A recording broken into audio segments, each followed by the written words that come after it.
Or is the world sitting atop a nuclear powder keg? Take a look at this report.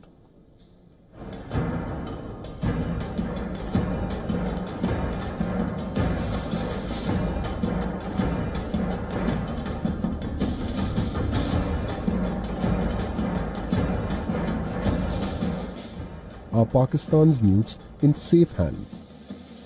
That's the question that the world can no longer afford to ignore. Will it take a mushroom cloud to rise for the world to be spurred into action? Bharat Mata Ki! Bharat Mata Ki! Bharat Mata Ki! India's Defence Minister Rajnath Singh has sounded the global alarm, urging international supervision of Islamabad's nuclear arsenal. आज श्रीनगर की धरती से मैं पूरी दुनिया के सामने यह सवाल उठाना चाहता हूं कि क्या ऐसे गैर जिम्मेदार और रोग नेशन के हाथों में परमाणु हथियार सुरक्षित हैं? मैं दुनिया के सामने यह सवाल खड़ा करना चाहता हूं। मैं मानता हूं कि पाकिस्तान के एटमी हथियारों को IAEA international atomic energy agency की निगरानी में लिया जाना चाहिए। मैं ये कहना चाहूंगा और साफ तौर पर कहना चाहूंगा। Pakistan's nuclear warheads are stored in silos that are scattered across a network of underground sites, air bases and military garrisons. Many of these are located alarmingly close to restive regions. While Islamabad claims to possess a sophisticated centralized command system, the National Command Authority, analysts remain skeptical. Political instability, military control, and the shift to tactical nuclear weapons have exposed dangerous gaps. There are persistent concerns about partial pre-delegation of launch authority to field commanders, raising the risk of miscalculation or unauthorized use. Pakistan's nuclear saber-rattling is nothing new. From the Kargil war to the aftermath of India's surgical strikes following the Uri and Pulwama attacks, Islamabad has repeatedly brandished its nuclear arsenal as a shield, an admission of its conventional military inferiority. But now there's a new normal. India's message is clear. We will not be blackmailed, we will not blink, and if pushed, we will respond decisively. कोई भी nuclear blackmail Bharat नहीं सहेगा। Nuclear blackmail की आड़ में पनप रहे आतंकी ठिकानों पर भारत सटीक और निर्णायक प्रहार करेगा। A crumbling economy, a military under siege, extremists seeping into the state machinery, and now Chinese footprints across Pakistan's missile and radar systems. Together, this volatile cocktail makes Pakistan the most unruly nuclear state in the world. With a fragile economy, internal discord, and a military stretched thin, Pakistan's nukes are anything but safe. The world cannot afford complacency. Bureau Report, WION World is One.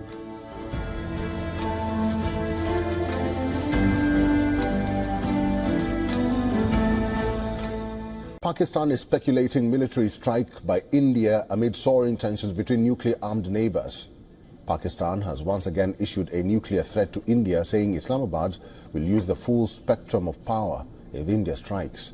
Our next story explains how India is one of 4 nations in the world to have a nuclear triad.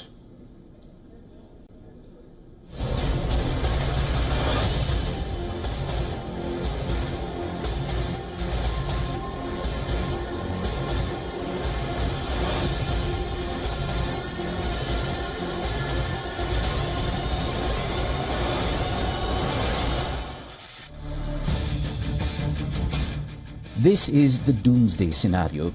In a strategic miscalculation, Pakistan's military command issues an order that no nation should consider. Pakistan activates its nuclear weapons. Within moments, missiles are screaming across the skies.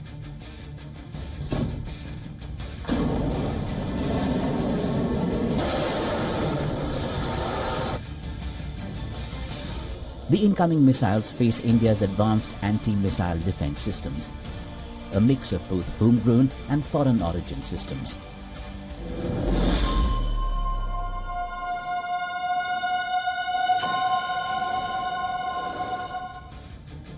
First up, they encounter the Prithvi air defense that intercepts ballistic missiles outside the Earth's atmosphere.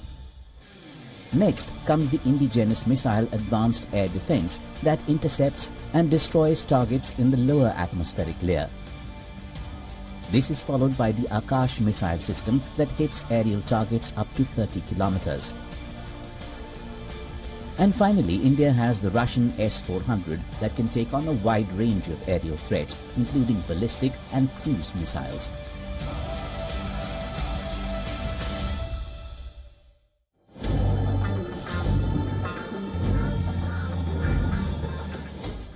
Years of meticulous intelligence gathering and advanced satellite surveillance have stripped Pakistan's nuclear infrastructure of any element of secrecy.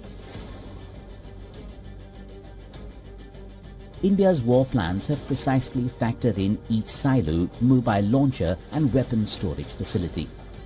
Strategically positioned, Pakistan's nuclear missiles are hidden in fortified garrisons and underground facilities.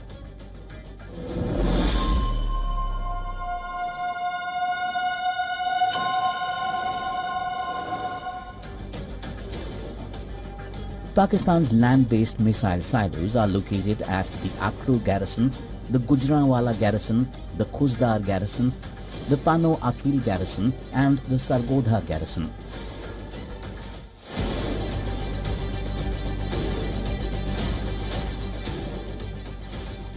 Pakistan has placed its nuclear-capable bombers at the Minhas Air Base, the Shehbaz Air Base, the Rafiki Air Base and the Masroor Air Base.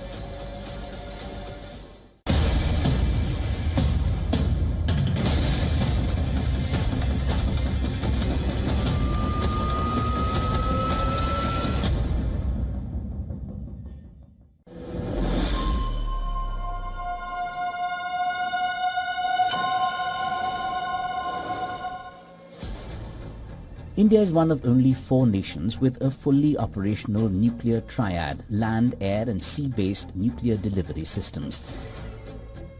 Which means that even if Pakistan uses nuclear weapons first, India's second strike capability, especially its stealth Arihant-class submarines, will guarantee a punishing response, nullifying any nuclear blackmail. Pakistan, we have seen over the years that if you compare the Pakistan Army and the Indian Army, and if you compare their conventional strength, you will find that the Indian Army is twice as strong as the Pakistan Army, whether in terms of air power, land power, or naval power. So the country which can't match you conventionally has to resort to this nuclear rhetoric. And that is what we are seeing from Pakistan.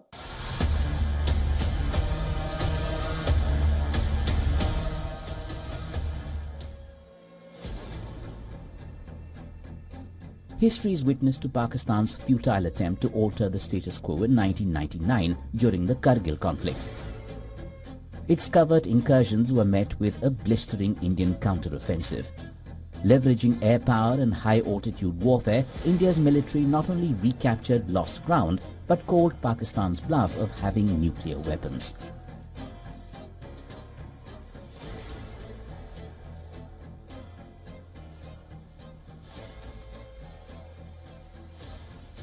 Former Indian Defence Minister George Fernandes once put it bluntly, "There will be no Pakistan left when we have responded." He wasn't bluffing. The former defence minister was underscoring a truth that still holds. India's second strike capability is devastating, assured and precise. Pakistan may speak of full-spectrum deterrence, but India's response is spectrum-shattering. The first strike is no protection for Islamabad. It will only seal its fate.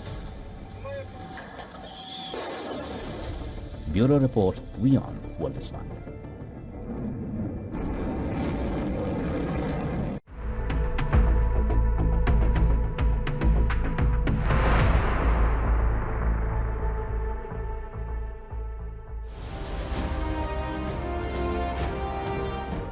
Hello and welcome to this edition of World at War. My name is Mohammed Saleh. Pakistan's nuclear weapons are back in focus. Social media has been awash with speculation that India, in the strikes that were carried out during the confrontation with Pakistan in Operation Sindoor, struck the Kirana Hills nuclear site, which many claim houses Pakistan's nuclear command and tactical nuclear weapons. There were even rumors that were spread that there were radiation leaks that had been detected at the Kirana Hills. But all these rumors and speculation has now been laid to rest, with the Indian Air Force stating that it had not targeted the Kirana Hills. And the IAEA has also confirmed that there's been no nuclear leak detected at the Kirana Hills whatsoever. But this latest four-day confrontation between India and Pakistan has brought the world's attention back on Pakistan's nuclear weapons. The Indian Defence Minister Rajnath Singh has now said that Pakistan's nuclear assets must come under the purview of the IAEA. But the question is this: can the IAEA monitor the nuclear weapons of Pakistan? What is Pakistan's nuclear doctrine? How did Pakistan even come to acquire the nuclear weapons? And how has this affected the security situation in South Asia? Our next report gets you more details. पूरी दुनिया ने देखा है कि कैसे गैर जिम्मेदाराना तरीके से पाकिस्तान द्वारा भारत को अनेक बार एटमी धमकियां दी गई हैं। आज श्रीनगर की धरती से मैं पूरी दुनिया के सामने यह सवाल उठाना चाहता हूं कि क्या ऐसे गैर जिम्मेदार और रोग नेशन के हाथों में परमाणु हथियार सुरक्षित हैं? मैं दुनिया के सामने यह सवाल खड़ा करना चाहता हूं। मैं मानता हूं कि पाकिस्तान के एटमी हथियारों को IAEA international atomic energy agency की निगरानी में लिया जाना चाहिए। मैं ये कहना चाहूंगा और साफ तौर पर कहना चाहूंगा। At this moment, Pakistan is widely estimated to have a total of 170 nuclear weapons. India's Defence Minister Rajnath Singh did not mince any words when he raised this very serious question. How safe are the nuclear weapons in Pakistani hands? A nation that for the last 4 decades has used terror and terror outfits as an instrument of its foreign policy. As this report from 2023 states, Pakistan is also increasing its nuclear arsenal to over 200 nuclear warheads by the end of 2025. But does the IAEA have the mandate to oversee Pakistan's nuclear arsenal? Well, the answer is straightforward. As the mission statement of the IAEA on its official website says, the IAEA can through inspections check whether the signatory states comply with the commitments under the Non-Proliferation Treaty and other non-proliferation agreements, use nuclear material and facilities only for peaceful purposes. And Pakistan, like India, is not a signatory to the Non-Proliferation Treaty. Besides, the IAEA can only monitor nuclear sites meant for peaceful civilian use. And once a nation has developed nuclear weapons, the IAEA, under its current ambit, does not have the mandate to monitor the nuclear weapons of a sovereign state. But where does Pakistan keep its nuclear arsenal? Currently, Pakistan has at least 5 air bases from where it can launch its nuclear-capable fighter jets. These include the Noor Khan Air Base, Masroor Air Base, Shahbaz Air Base, Rafiki Air Base and the Mushaf Air Base. Besides this, Pakistan has at least 6 missile garrisons from where it can launch nuclear missiles. These include the Akro Garrison, Khuzdar Garrison, Pano Garrison, Bahawalpur, Sargoda and the Gujranwala Garrison. So when India carried out strikes inside Pakistan targeting 9 terror camps on the first day of Operation Sindoor, the message was clear. Pakistan responded by trying to stage attacks on Indian military installations. but most of the Pakistani missiles and drones were intercepted by the Indian air defense systems. As a reprisal, India then hit back by striking 11 air bases inside Pakistan.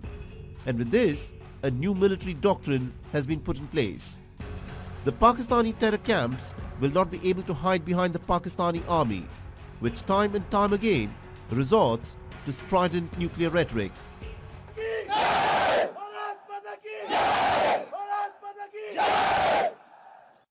आपने पाकिस्तानी फौज को भी बता दिया है,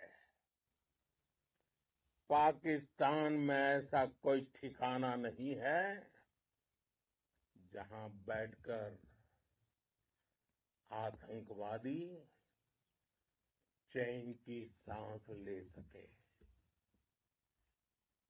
हम घर में घुसकर मारेंगे। हमारी एयरफोर्स ने पाकिस्तान में इतना डीप आतंक के अड्डों को टारगेट किया, सिर्फ 20-25 मिनट के भीतर सीमा पार लक्ष्यों को भेदना, बिल्कुल पिन पॉइंटेड टारगेट्स को हिट करना, ये सिर्फ एक मॉडर्न टेक्नोलॉजी से लैस प्रोफेशनल फोर्स ही कर सकती है। ये नया भारत है। ये भारत शांति चाहता है, लेकिन अगर मानवता पर हमला होता है तो ये भारत युद्ध के मोर्चे पर दुश्मन को मिट्टी में मिलाना भी अच्छी तरह जानता है। Pakistan's nuclear doctrine is a flexible one, and although Pakistan claims it will not use its nuclear weapons against a non-nuclear state, but with respect to India, Pakistan's nuclear doctrine assumes a very different tone. It is not bound by the no first use policy. Pakistan's nuclear weapons are meant to be force multipliers, aiming to balance out any advantage that India has in a conventional war scenario. Pakistan would use its nuclear weapons as a last resort if Pakistan's sovereignty is threatened, or if there is an attempt at a decapitation attack targeting Pakistan's nuclear command. And lastly, Pakistan could also resort to the use of nuclear weapons to deny victory to India when Islamabad has suffered some serious losses. Operation Sindoor has been put on hold, but the non-kinetic measures that India initiated against Pakistan, such as putting the Indus Waters Treaty in abeyance, are still in play. The only pressure point that India has with Pakistan is the active backing of terror outfits by Rawalpindi.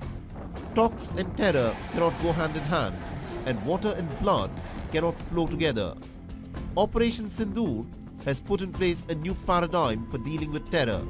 But the question is this: will the recalcitrant military generals of Rawalpindi give up their policy of waging a sub-conventional war against India?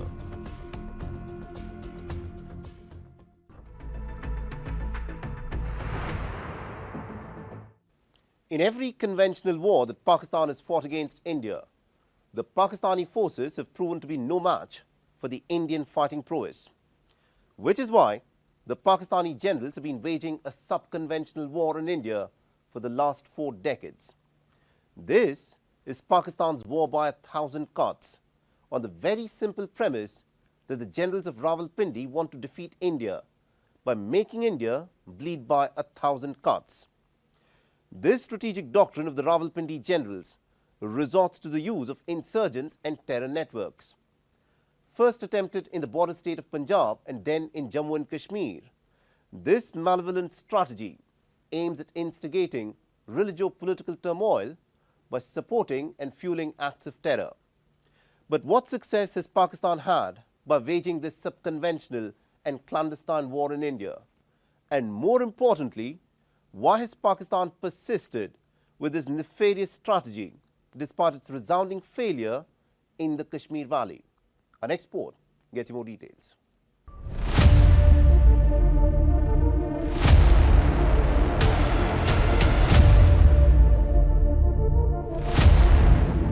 bleed India with 1,000 cuts is subconventional warfare.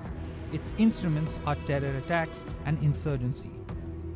The origin of this military doctrine in Pakistan can be traced back to a speech given by Zulfikar Ali Bhutto, who had declared a 1,000-year war against India. At the emergency meeting of the United Nations Security Council on 22nd September 1965. Following the tremendous setback of the Third India-Pakistan War of 1971, which ended with Pakistan's dismemberment, it became amply clear that Pakistan was no match for India on the battlefield. Kashmir could not be wrested out of India's hands by a conventional war. A new strategy had to be devised. Under the changed circumstances, the idea of continuing the conflict by inflicting 1,000 cuts on India took shape. It was Pakistani Army Chief, General Zia-ul-Haq, who gave form to Bhutto's 1,000 Years War with India by bleeding India through 1,000 cuts doctrine using covert and low-intensity warfare. General Zia-ul-Haq deposed Prime Minister Bhutto in a military coup on 5th July 1977.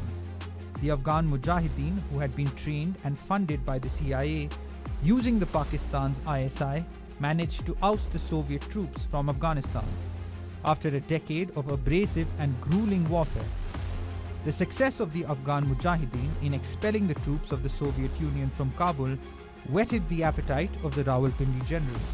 Feeling emboldened, the very tactics employed by the Afghan Mujahideen were then redirected towards India.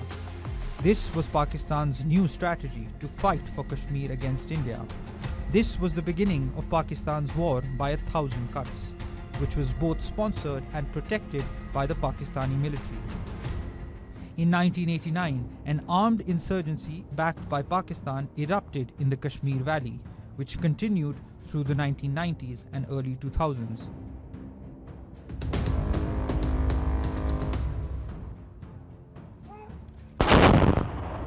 Things came to a head in 1999 when Pakistani soldiers, disguised as militants, infiltrated into positions on the Indian side of the line of control, resulting in the Kargil War. Despite the defeat in the Kargil War, Pakistan continued with its malicious strategy.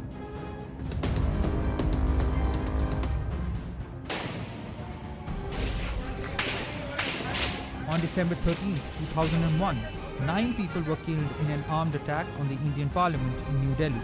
The perpetrators of the attack, all 5 Jaish-e-Mohammed terrorists, were killed by the security forces. The terror outfits Lashkar-e-Toiba, Jaish-e-Mohammed were blamed by India for the attack. Subsequent to the attack, a massing of India's and Pakistan's militaries along the line of control took place, and the standoff came to an end only in October next year, following international mediation.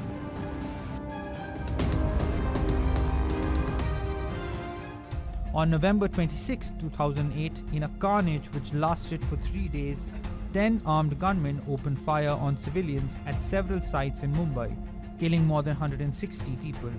The only attacker captured alive, Ajmal Kasab, admitted that the attackers were members of Lashkar-e-Toiba. India broke off talks with Pakistan in the wake of the Mumbai attacks.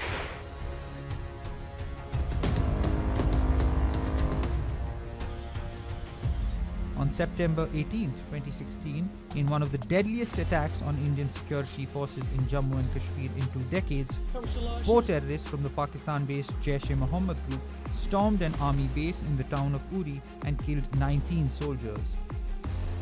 12 days later, Indian Army responded by conducting surgical strikes, destroying terror launch pads in Pakistan-occupied Kashmir. But Pakistan did not learn its lesson.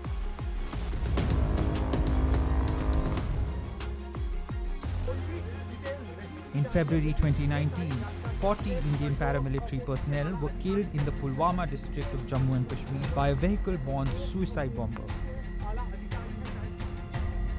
India responded in the early hours of February 26, hitting what it called Jaish-e-Mohammed's biggest terrorist camp in Balakot with airstrikes. It was India's first strike deep inside Pakistan since 1971. Pakistan responded with air raids, which led to a dogfight and the brief capture of the Indian pilot Abhinandan Varthaman.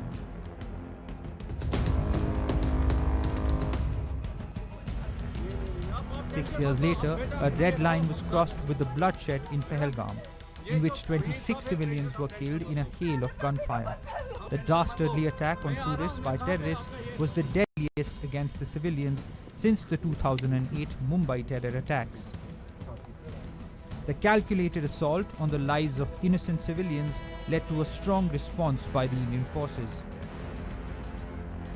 A ceasefire between the arch-rivals is in place, but given Pakistan's past misadventures and its state policy of using terror to bleed India with 1,000 cuts, the question is, will Pakistan finally learn a lesson and abandon its malevolent military doctrine?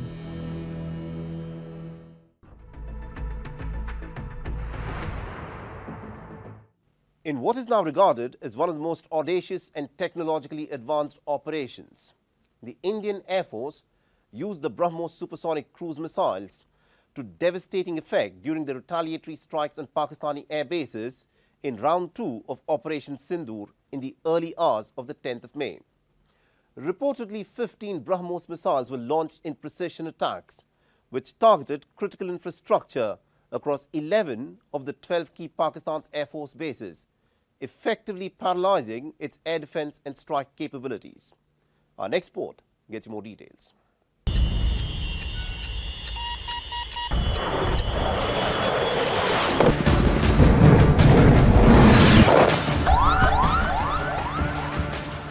In the annals of South Asian military history, India's major counter-offensive on the intervening night of May 9th and 10th, targeting 11 out of 12 key Pakistani Air Force bases, spanning the length and breadth of the country, would go down as the most daring and tactically ambitious counter-offensive ever witnessed between the nuclear-armed arch-rivals. As Pakistan attempted to target civilian and military infrastructure in India, New Delhi, left with no other option, retaliated with round 2 of the broader Operation Sindoor. With the Brahmos missiles spearheading the Indian Air Force's multi-layered assault strategy. Incidentally, this was the first time Brahmos missile system was used in an active conflict, delivering high-precision strikes which crippled key Pakistani air assets and defense networks. The performance of Brahmos missiles exceeded expectations. The Indian Air Force had devised a unique, brilliant plan to fool the opposition. First, a dummy aircraft was launched, which was designed to simulate an incoming fighter threat. The decoy tactic, as intended by the Indian Air Force, prompted Pakistan to activate its radar and air defense systems, including the HQ-9 missile batteries. Once the Pakistani systems were exposed, Indian forces launched loitering munitions, such as the Israeli Horop drones, to neutralize the air defense grid. As soon as the Pakistani radar network was compromised, the Indian Air Force followed up with long-range precision strikes. The Brahmos cruise missiles, alongside Scalp, Crystal, Mace, and Rampage munitions, launched from fighter aircraft operating under the Western and Southwestern Air Commands, were employed to devastating effect. Runways, hardened centers, and command centers were disabled, significantly degrading the Pakistan Air Force's ability to launch counter-operations. Such was the devastation caused by the Indian strike that the Pakistani military was forced to relocate many of its aircraft to rear bases, owing to the loss of several high-value assets. Not just that, the high-intensity Brahmos-led strikes forced Pakistan to abandon any plans it had for further retaliation. Even more significantly, in a telling sign of the damage inflicted, Pakistan was compelled to urgently seek a Director General of Military Operations level meeting, wherein it promised a pause in hostilities and exploration of an understanding with India. The Brahmos cruise missiles, employed in an active conflict for the first time, had played a central role in this change of tune by Pakistan. Developed jointly by India and Russia, the Brahmos is known for its Mach 2.8 speed, precision strike capabilities, and versatility across land, sea, and air platforms. A day after the devastating strike by Indian Air Force, Defense Minister Rajnath Singh, while inaugurating the Brahmos aerospace plant in Lucknow, highlighted that Brahmos is among the fastest supersonic cruise missiles in the world. Joining the event virtually from New Delhi, he said, and I quote, "Brahmos is not just a weapon, it is a message of the Indian Armed Forces' strength, deterrence capability, resilience and commitment to safeguarding our borders." Marking a historic milestone for India's missile capabilities, the operational use of Brahmos missile in this conflict has not only validated its deterrence value, but also demonstrated its potency as a first strike option in modern warfare.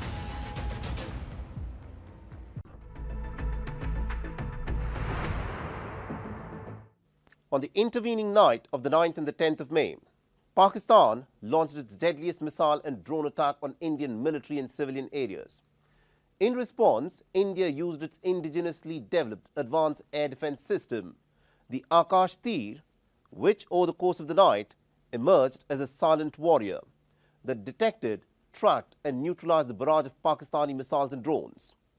The invisible shield on the fateful night stood between the incoming projectiles and their intended targets.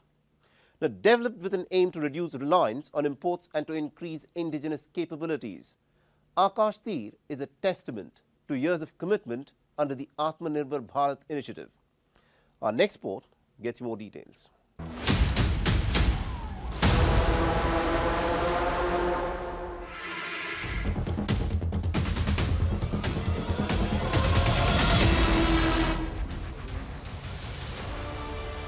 The horrific terrorist attack on tourists in Pahalgam on the 22nd of April, in which 26 innocent civilians were killed and more than a dozen were wounded, warranted an Indian response that would be catastrophic for the backers of terrorism.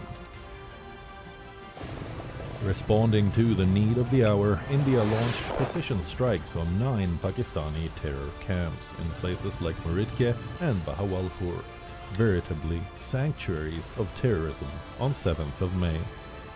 Operation Sindoor, India's kinetic action against terror assets finding safe shelter in Pakistan, had well and truly begun.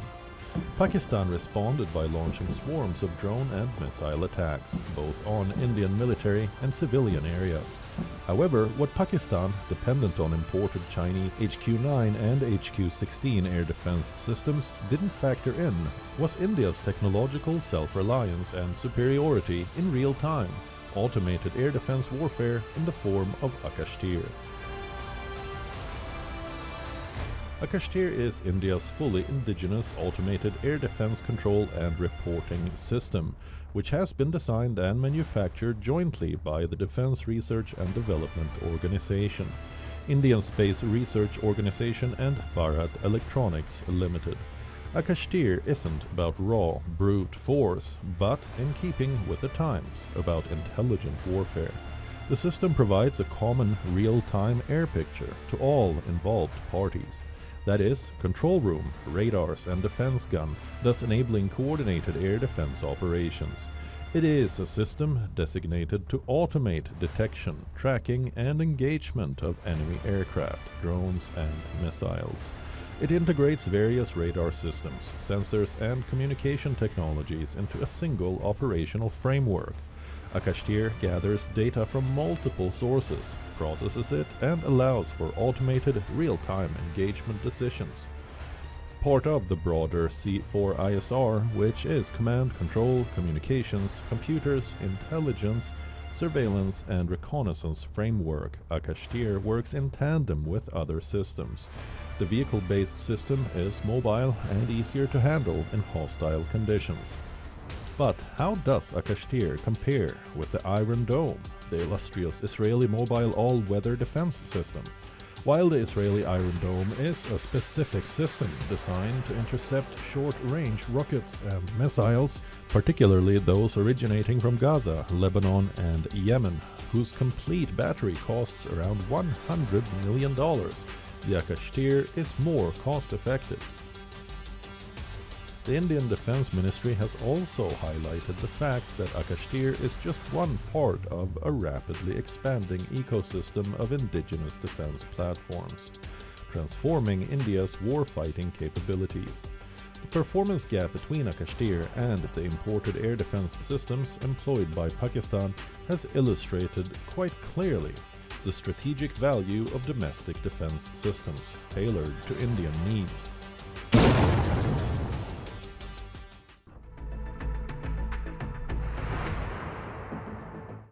And with that, it's a wrap on this edition of World at War. And if you want to reach out to me with any comments, feedback or suggestions, please feel free to do so on the ID that you're seeing on your screens. I'm your host Mohammed Saleh, and I'll see you again next week.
Now, fears and worries swirl every time Pakistan's nuclear arsenal is in the headlines. So as tensions with India spike, the world has, of course, been watching with bated breath. Will there be a nuclear bluff that could become real? Is there a nuclear leak that has taken place in Pakistan? Now, the International Atomic Energy Agency has told WION that at this moment there's absolutely no evidence whatsoever of any nuclear leak that has happened in Pakistan. But the real question is far more perplexing. Are Pakistan's nuclear weapons actually truly secure? Or is the world sitting atop a nuclear powder keg? Take a look at this report.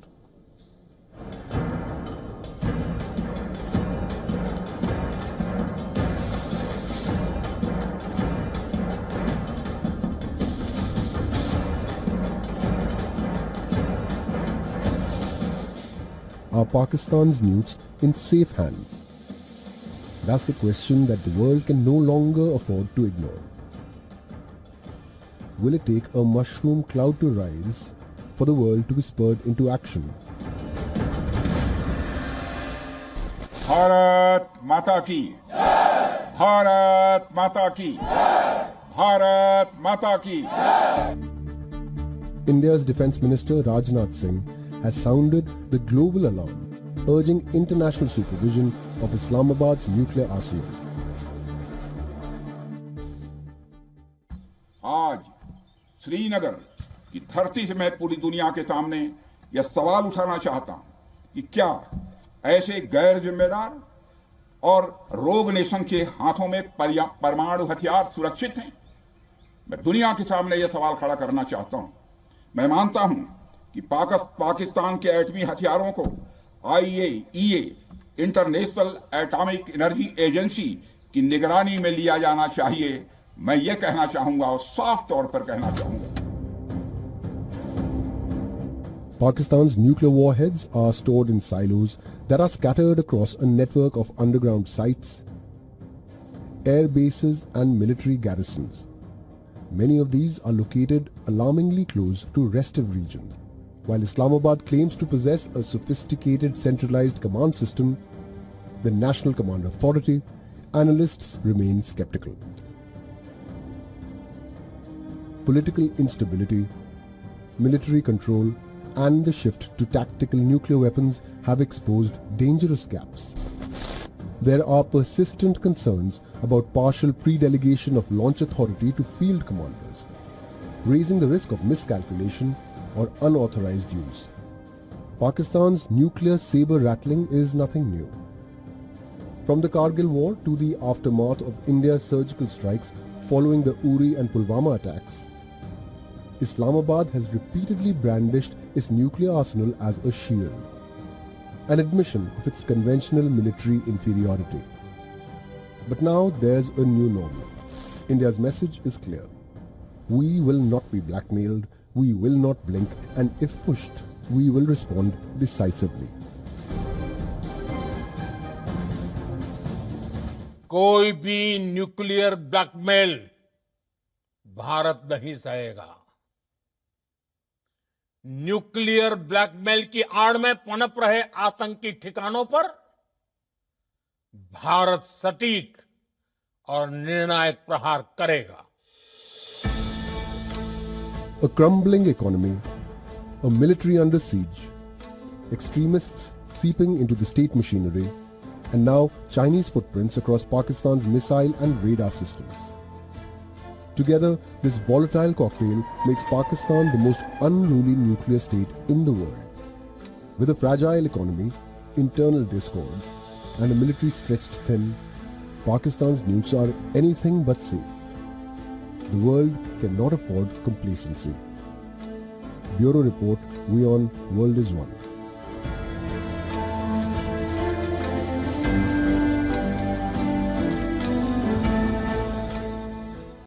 Pakistan has made a rare acknowledgement of its military losses. Pakistan's Prime Minister Shehbaz Sharif has admitted India's precision missile strikes on the Noor Khan Air Base in Rawalpindi and other sites.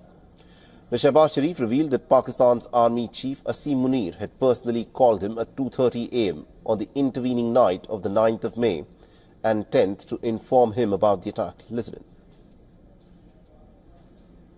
9 और 10 की